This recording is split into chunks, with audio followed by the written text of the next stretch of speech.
good. We are going to catch up from what we were saying last time, that we were talking about the animal soul, that just like every other animal in the world has a soul that keeps it alive and gives it all sorts of instincts and desires and emotions on the animal level. A person also has a soul, which is a little bit more advanced than animals, but it's the same idea. It is also the life force in a person, the simple life force that keeps him alive and gives him instincts and emotions.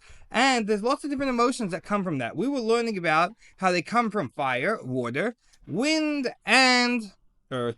The first one from fire we mentioned is anger, and as well as anger is ego, because they go together like fire. They rise upwards. The person thinks he's so great. Next is water. That water has the property to grow all sorts of enjoyable things, like these donuts right here. Wow, so enjoyable. They were grown from water. Otherwise, you wouldn't have to be able to have the wheat or the sugar cane or the chemicals and the sprinkles. And therefore, we see that the spiritual element of water has the capacity of pleasure in it. Next up, we have ruach, wind. Now, what comes from wind? From the spiritual element of wind, a person feels making hoilus, that means being silly. Then scoffing, that means making fun of something. These are two very different things. One is just standing around, you know, like you see little kids sitting around and giggling. That's being silly. Next one is making fun of something, looking at something specifically and saying this is, take something serious and saying that this is stupid and making jokes about something which really is serious. Next is, from wind, is boasting. And last is idle chatter. What's idle chatter? It's not talking about idols. It's idle spelled the other way. So, I-D-L-E. Idle chatter, talking about nothingness. Now let me ask you a question. We just said that boasting comes from wind. Why are all these things from wind? Because wind has no substance. And all these things are worthless things. Now let me ask you, firstly, how are they worthless? Surely people enjoy these. Some people enjoy donuts. Other people enjoy sitting around and having a good talk, a good schmooze. So the reason we call it worthless, empty things, because the enjoyment is in the fact that it's empty. When someone feels like he's not interested in having a meaningful conversation and he'd rather sit around and talk about something meaningless, that itself is the enjoyment that he's having.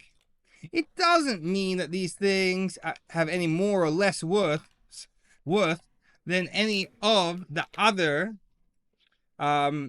emotions. It doesn't mean that enjoying pleasurable things or ego is any better or worse than this. It means that these are things that you enjoy the worthlessness. You enjoy doing nothing. Someone just wants to veg out. Someone just wants to do nothing. Yeah? You want to just sit back on the hammock and just stare at the sky and talk to your friend about the weather. You guys know they say the two things that people talk the most about are the weather and politics. People spend their whole life, everyone they meet, they're like, well, how's the weather? Talk about the politics. So two things that you have no control over in your life. So, okay. So some people are spending the whole time talking about worthless things. Before we go further, I just want to ask you guys a question. Do you notice that fire is ego because it rises upwards? And boasting is in wind because it's meaningless, worthless. Aren't ego and boasting the same thing? So let me explain to you like this. Do you remember when you were a kid in school and some kid's being a show-off and saying this and that and you're like, hey, quit boasting? He's like, but it's true. So here's the thing. Yes, making something up about yourself and saying something true that's great about yourself are two different things, but they're both very negative traits. If someone walks around, I'm so great and just makes things up, you know? My father's so strong that, you know, the Black Sea, he dug it. And next guy's like, yeah, my father's so strong, you know, the Dead Sea, he killed it. Okay, so that's one issue, making things up. Then the next guy goes around, yeah, my father can bench press 200 pounds. That might be true. It's a separate issue. One's ego, and the other is just meaningless boasting. They're two different things, but they're both issues, so it's really not a good excuse. And lastly, we have the element of earth. This is the best one. I want to read it inside. It's 4 words. You ready for this? Va'atzlus va'atzvus miyisoid ha'afar. And sadness and laziness, atzlus is being lazy. Atzvus is being sad, depressed, melancholy, downhearted. They come from the element of earth. Just like earth is heavy, it's weighed down, it sinks. So too you have someone who's lazy or depressed. They feel heavy, they feel unmotivated, they don't have a spring in their step, they're dragging their feet when they walk around. that type of thing. So that comes from the bad element of earth.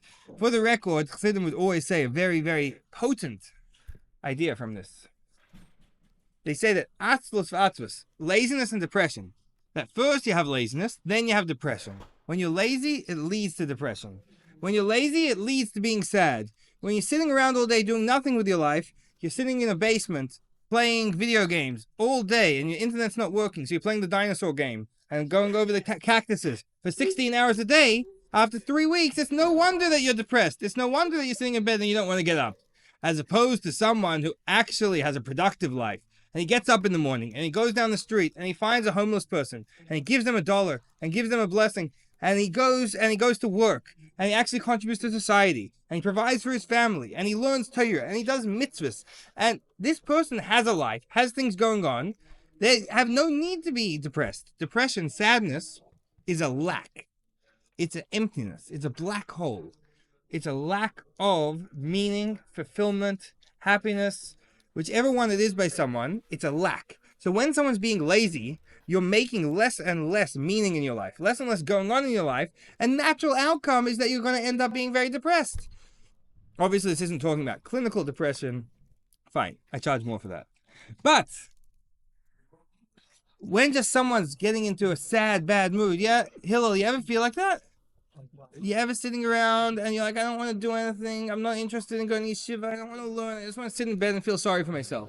You know why? Maybe sit down and make a calculation. Yesterday, did I do anything with my life, or was I just sitting around doing nothing? And the day before that, and the day before that, no wonder you're depressed. If every day you're getting up and you're studying and you're writing notes and you're getting hundreds on your tests and you're going out and you're making a difference to people and you help your Bobby preparing for Shabbos, then you've got a life. Something's going on, and automatically you're a full person. You guys ever watch Kabbalah tunes? The beautiful scene in Kabbalah tunes where the guy has a big black hole in his life. His life is a big black hole. And keeps feeding it donuts and pizza and lollipops, and everything gets sucked into the black hole and never fills it. And the only thing that actually fills the hole is when he puts in some Torah and some mitzvos, he puts some coins in tzedakah, then the hole becomes full, it becomes complete. So, fine, that's for more of a discussion for another time. So now we figured out that the animal soul has these 4 negative traits that it's constantly pushing. But you know what? An animal isn't just bad. Do you guys think an animal is bad? Anyone here have a pet at home? When I was a kid, we had a pet badgeriga. You know what that is? It's a little bird kept in a cage, and then until it died, and it should have a very blissful Gan Eden. So, where are we? It's very debatable, So what we were saying, that it's not a bad bird. The bird never hurt anyone in its life. It didn't do anything bad. Actually, it made people quite happy. And people who have more very, very sophisticated animals, some people have a pet, cat or dog, and they see that the animals actually shows happiness and shows care when the person's sad. Animals don't just have bad emotions, they also have good emotions. And the same thing with the animal soul in a person. Has good emotions or bad emotions. The only thing they have in common is, number one, it's all emotion. It's not coming from the mind. An animal doesn't decide that you come in the room sad, so it's going to go out its way and do its 15 minutes of good deeds today by cheering you up. No, it senses the sadness and it gives an emotion of happiness. As opposed to a person can run things by the mind. Difference number 2 is that point number 2 is, it's not a difference. Point number 2 is that animal, and also the animal soul, is all about itself. Now, being about yourself isn't especially bad. Some people, their selves are very good. Some people are kind people. So being their selves is going out and doing kindness. Some people are very strict people, and part of that being themselves is keeping on a strict schedule every day and making sure to keep off the weight, keeping to a strict diet. It's very good. They'll live an extra 10 years from that health. It's not about good or bad. It's about self. The animal soul is just a normal existence, a person the way a person's supposed to be. Not spiritually, just simply existing and expressing themselves, just like an animal. So therefore it also has good emotions. So also the good emotions that every Jew has naturally, by the way they're born, for example, being merciful and doing kindness, they also come from the animal soul. Because by Jews, this animal soul comes from klippas noiga. What's klippas noiga? It means a shining klippa. It talks about in Yechezkel. You guys ever seen on Shavuos? We go to shul, and we see in Yechezkel, first parak, you guys should read in English. Very, very interesting. that he talks about the vision he saw. And part of the vision, he saw all these spiritual things, and he saw the chariot and the angels, and he saw a stormy wind and a dark cloud.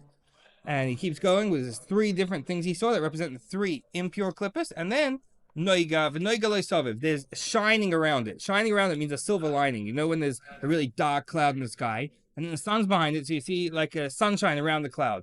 So that's what he saw. That represents, klippa means a peel. So Hashem made to cover over the godliness and everything. So some things you really don't see the godliness. It's really hidden deep down. And with the three impure klippas, it's hidden so deeply down that it's irredeemable. We're not capable of getting rid of it. We have to wait for Mashiach to get rid of it. Get rid of the klippa and to show the godliness in it. But klippas noiga means a shining klippa. It's a peel that is redeemable, that we can peel away, that we can deal with. It's the difference between eating a walnut, which the peel around it, the shell, is completely bad for you. And maybe you'll need some higher technology when Mashiach comes to make it into edible food.